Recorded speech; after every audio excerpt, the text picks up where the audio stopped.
I did not realize that you can quite literally draw a direct line from Prince to Michael Jackson to Ye, and then now to Justin Bieber and the things that they have been saying and what they are trying to do. Now, I did not grow up in a Prince household beyond a couple of his major hits, namely Raspberry Beret and When Doves Cry. So when he died on April 21st of 2016, at the very young age of 57, I did not venture to look beyond the media headlines in terms of that story. Well, I'm just learning he was constantly at war with the executives at the record labels. And I want to show you this clip of him discussing how he viewed record labels. This is from 2004. Take a listen. Ever since my third album, I wasn't really taking large advances from the recording companies. I was recording the albums myself in my own studio. So the way I looked at it, I owned the work because I paid for it. And I did all the work. I created it, so I felt like it should belong to me. That said, the companies felt otherwise. And they would always hold this contract up and say, well, you signed it. And I say, well, I understand that. It's not like I want to leave. I just want to, you know, talk about this thing and see if we can't make it more fair. Of course, they wouldn't change, because if they change, they wouldn't really exist. If they're going to be indeed a delivery service, then that's fine. But even FedEx doesn't say that they own the thing that they ship, you know, right? Actually, such an interesting point that I had never even thought of. Like, how do the record labels just decide if they own your voice? They should be operating like FedEx. Like, we can distribute your music, but you don't own the thing that you are distributing, similar to FedEx. He also discussed very early on something that we now know to be quite intentional when we think about the MK Ultra program, but just the degeneration of music over time. Like, you know, people were playing instruments, people had these nice themes that they were singing about, and suddenly there was this radical shift, and music has become increasingly more raunchy and more pornographic. Well, he was early to that game, and here's what he had to say to MTV News about that degeneration. Take a listen. What was it that you were listening to in music today that made you say, I've got to put some more stuff out there? You have to do this. Mainly I sensed a great deal of negativity and entropy in the music. There's a disintegration going on that we really have to address. Our values have been lessened to a great degree. VH1's been pretty cool. They don't show too much craziness on their channel, but other Viacom channels do. So I think that we should address this as a community as to what it's doing to the culture. People can say all they want to, that there's no reason for these kids to listen to music and then go shoot somebody. But, you know, there's something that's triggering these buttons.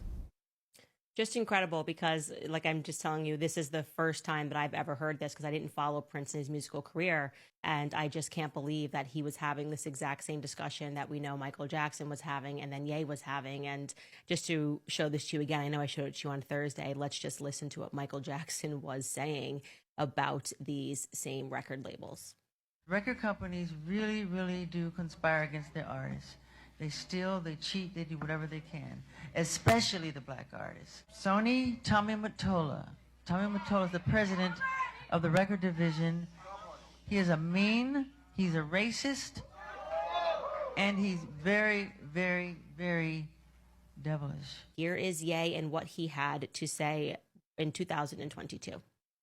We can't just say, oh, it's okay for people to like super complicate deals and to collude on deals and to not look at us as human beings, as artists and athletes and actors, that we have to be willing to like stand up for that to be able to change something.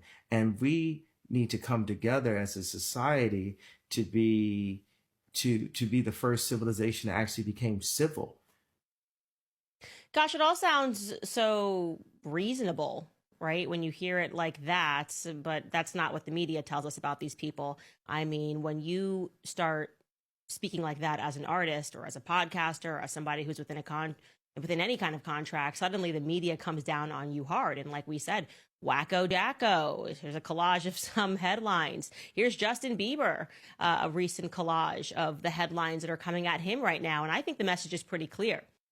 If they cannot control you, they will ruin you. So I started thinking over this weekend, what if we just stopped for 1 second accusing all of these artists of being crazy, and instead we started actually investigating some of the things that they've been saying? It does not, so. Yeah. When last you were here, you had, as I think everybody saw, you had Slave written on your cheek, representative of what you felt was your relationship with Warner Brothers. Why was getting out from under that and having total control so important to you? Well, let me just clarify. Slave that was written on my face had as much to do with my relationship with my record company as it did with my relationship with myself. I had sort of become a slave to the concept of recording music with preconceived notions, business and otherwise, going into the studio. What's that, the idea, this aura of who Prince then was supposedly?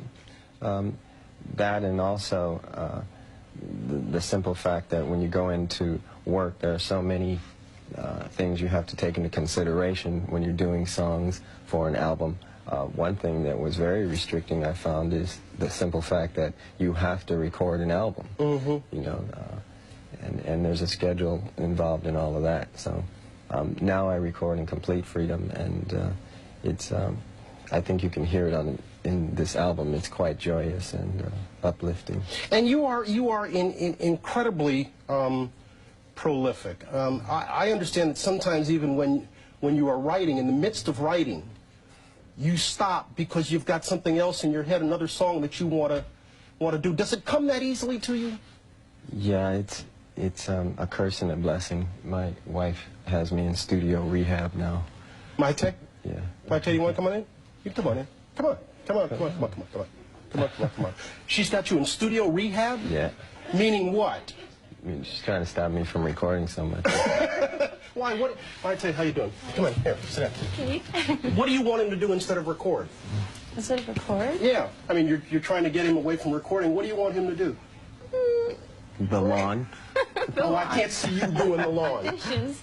Come on. No, I'm kidding. Oh, man. Are you trying to domesticate him? No. But she has changed your life. Very much so. Yeah? How? Man, she's made it possible for me to focus on the earth a lot more, focus on my life and And so love. where you said she made it easier for you to talk to God. Yeah. Help me out. That's sort of emotional. I've always felt I had a closeness with my spiritual creator, but she's just taught me a new language, I suppose. Maite, I saw where he told Oprah that he had the feeling that you were soulmates and had met in a previous life. Do the two of you believe in reincarnation? Well, I do. Yeah. Do you? Yeah. So where do you think you met? Oh boy, we're still trying to figure that out. You but can tell him. Yeah. Go ahead. What? Well, I think there's a connection in Egypt. The connection in Egypt. Yeah. Yeah. Does he recall it in the same fashion? Yeah, through the music and through my dancing, because I was a belly dancer before, and I have a strong connection with Egypt myself. So when I played him the music and everything, that's when we started to realize it. Has he mellowed? Is he a lot different than the rock star you met a couple of years ago? Yeah. How? Because when I met him, he still went by the name of Prince. But I never called him that. He jumped. He's jumping because I never called him that. And for me, I didn't see him as that person. And then it just took time. I mean, time answers all the questions. Amen. Amen. The two of you had a baby in October. Congratulations. There's a lot of questions surrounding the health of the baby. Is the baby well? Well, let me just say this, that, you know, my obliqueness, so to say, when asked questions about that particular situation, you know, we both believe that thoughts and words can breed reality. And how we look at the situation is very important, and what we say about the situation is very important. All I can say is that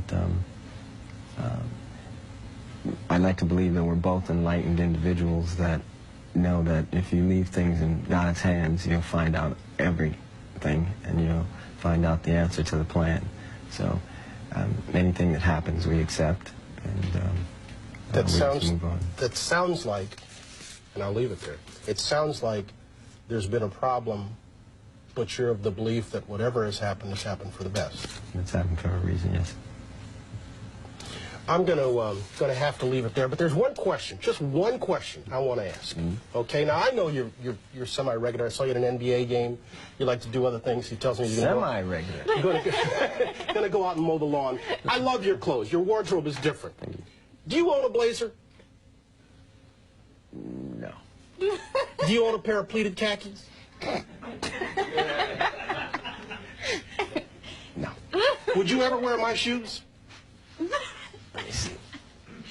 Hell.